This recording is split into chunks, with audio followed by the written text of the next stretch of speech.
علیہ السلام اورتا اغرزولو ابراہیم علیہ السلام سورز تیرے کڑے ابراہیم علیہ السلام دا ما تاسے تا دا اختر پروز باندی و خبر کڑے وا دا اختر نوڑان دی جمعہ باندی چی دا اللہ اکبر آواز دا جبرائیل علیہ السلام نا پا اغا وقت کی اوتو چی ناشنا عجائبات اولی دل چی پلار دا زوی پا مرائی باندی چاڑر آکاگی دین بلا بل سرنگا دا خدای دا منلو والا سوک بوی چی زوی لاندی دے و دی ور باندی چاڑر آکاگی دالا سا منظر دے نو سیویل جبرائیل علیہ السلام گڑ ور سر دے سیویل ٹولو وائی بیا حضرت ابراہیم علیہ السلام چی دا الفاظ وردل نو اغا پس مکوی لا الہ الا اللہ واللہ اکبر چی گڑ علال شو حاجری سوال وللہ الحمد ورونو ابراہیم علیہ السلام دا امتحان پخبل سے سختے پلار تاوی پلارا تا چکم بوتان جوڑے نو دا الہ نرے تو خود پخبل لاستے رہے دیو جن علماء فرمائی چیرا ازری دا پلار نم دے کا تاریخی نم دے نو ازری نمی ذاتی دے او تاریخی نمی صفتی دے یا یو مقدم کا بل مؤخر کا یا ذاتی نم کا بلی صفتی نم کا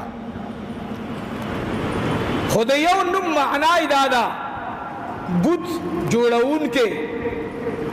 پخبر اللہ سنو بے جوڑ کو بے ورتسویلے الہ اور یہ گرانا دا خدا خی اللہ سرداری کونین تا اے زما حبیبا ابو لہب بستا مخالفت کی او گوراخ بل ابراہیم علیہ السلام نکتا التا داغی پلار مخالف دے دلتا بستا قوم قبیل مخالفت کی التا ابراہیم علیہ السلام تا اگورا ٹھول دنیا خلاف والار نبی علیہ السلام تو اگورا پلار توی یا پلارا زمان لا تعبد الشیطان اے پلارا دا شیطان عبادت مکوا پلار ورتوی اے زویا کدا عقیدہ دی پری نخودلا زمان دا خدایان مخالفت دی پری نخودلو کدا دین من نشوی لارجمنک وحجرنی ملیا پا ہجرت بدی مجبور کو او بدی باسو پکانو بدی اولو گرانکار دے دیر پلار مخالف تر مخالف وزیر مخالف صدر مخالف قوم قبیل مخالف ابراہیم علیہ السلام میں اور تزی اور بلیگی ابن کثیر اور روایت دار چدا اور دمرا زیت خواری اور باندے شووا چدا میشتو لرگی را چلاول او دا لرگی خود پیو ورسکم پورا کولے شو وی مقصد داو چی پدی سر دا ابراہیم علیہ السلام ملگری وہ یاری او ابراہیم علیہ السلام وہ یاری گی چی دا اور ما تبالی مزد اخبر خبر نہ تیرے گم نہ دا پیغمبر ایمان خود پیغمبر ایمانی دا زمان وندک ایمان ہونا دے اسو کنجران لگے دی پدے موبیل اتا سے گو رہی دا کنجرانم دا ایمان دعوی کئی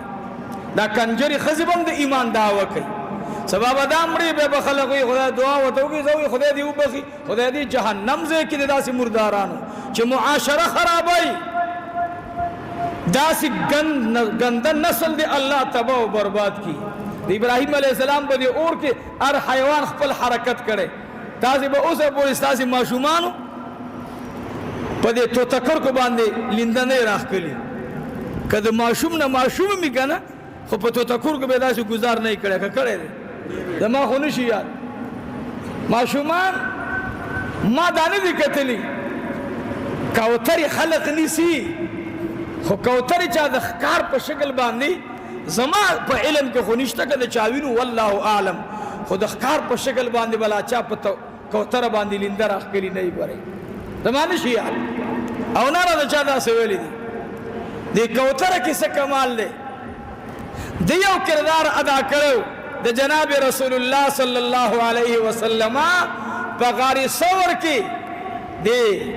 اگئی واچولی او مشرکین مکه ته اخذل چې بیگا پیغمبر په دې راتله نو به خو به ارس ختم وي، دا د کوتره په ناسره په اگئی باندې دا یو کردار وشو. حرم کې دې ځنه مونږ غنم وړو، بل ځنه خلق راوړي او هغه لکه داسې بوړیږي په خلقو باندې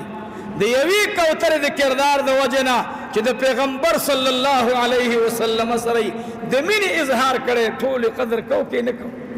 تو تکر کی سے قربانی کرو، تو تکر کے لاڑو سمندر تروان دے، نور مرغان حیوانات تپوس کی اے تو تکر کی آسنگ روانی ورتوی زما اوبرو لما اگا میشت بلی دن کی اور باندے غرزو ما چاور تویلے او تو تکر کیا سبت یو سبستا ابوی اوی ما تا پتا دا زما چی سمر طاقت تے آگے بکارو ما ولی د خدای خلیل اور کی پروت تے دا د خدای سر زما سودا دا تو تکر کے منگا نولو. حدیث کے دا عائشہ صدیقہ رضی اللہ عنہ مبارکہ ام دی واقعہ کی ابن کثیر نقل کرے حضوری پاک ہوئی وہ دا کربونے نا دے پا دی اونو کی اوشے دا سی سور سری تاسو غلی دل ہے کنا ما دیر لی دل لکزا دا معاشری پا بار حصہ گڑیر پاتے شوئے گیا میرا اوڑی پاندون میرا اوڑی خس خشاک میرا اوڑی ما سبقون ویلی خو د خپل جون مخپل حساب باندې را تیر کړي نو دا کربونه دا دی ونی تخیجی او دا سرکوزه سوق نشي شتله او ما هو بتر هغه برنت پر خو تر سو بیار نبی خو رخصو او یا به می بشتلو نو ما دا الله سم کسه دی نو سبا دا ډیر سرکوزه دی دا سرکوزه دا پټیږي را پټیږي دی یو کردار کړ نبی علیہ السلام چې ګورم قتلویا چې ګوره سکوي او عجیبه الفاظ زبد بخاری شریف یو حدیث تلک دن لارشم امام بخاری رحمت اللہ علیہ مبارک ہوئی عبداللہ ابن عمر سے براوی دا حدیث وی کلتا سے ماران وجنی کور کی ندو کور ماران دو وجن نمخ کی ورتے آواز کوئی چکہ جنیوینو آغا دو کور نسکی گی اوزی با کہ جنی ماروی یعنی مار پر شکل کے راغلے وینو آغا دو کور نلال شی نو استاد شر نبی اللہ محفوظ کی نو آواز عبداللہ ابن عمر سے بھی دن اولان دی ماران وجل خوچ دا نبی علیہ السلام مبارد دا قول اللہ ترا ارسیدو دین بعد میں بے ماران چو وجل نو دری سلور چگے بے مورتوالی زمان مقصد دا دے چی مار وجنی پکور کے نو آواز بکے اید اللہ رب العالمین مخلوقاکت جن ویلارشا اللہ دی زماد ضرر نتا بچ کی اماد اللہ ستاد ضرر نہ بچ کی لیکن کربون بارکی دا چکم زی گوری دا آواز بورتا نکے ولی دی دا سکم بیکار کار کردگی کرے دا وہ ابراہیم علیہ السلام اور بلی دلو دی بر آگے دلر زینب پکے والو نور حیوانات تپوسکو ایک گندہ ولی پکے وخی وی دا اور ابراہیم علیہ السلام باندی گرموم نو استا پکیل ترسی وی کرسی کندرش وی ارادہ خمی دادا اللہ اکبر نو بی عائشہ فرمائی رضی اللہ عنہ وچی چی دے گور اسے گوئی قتل ہویا ختم ہویا داری سرکوزے دے نو گوری یو کربونی غلط کار کرے چی پا جیہان کے اروانا کے گوری سر خوڑلے او باز علماء دام لکلی خدا میں حدیث کے ندی کتلی وہ چی دا چامر کو 2 رکعت نفل ثوابتا ملاوی گی دا دومره خطرناک شد ولی ارادے خراب ہوا ارادے سوا او دو تو تکر کی ارادہ خوا زما استا کوٹو کی جال اچئی بچی روڑی تو تکر کے منگ سمرا معزز و مکرم گنو دول بس صرف دیب بنید باندے روڑم ورند ابراہیم علیہ السلام اور نشم مرکولے نو دو خبرې ذهن کې واچوي چې د یوه اراده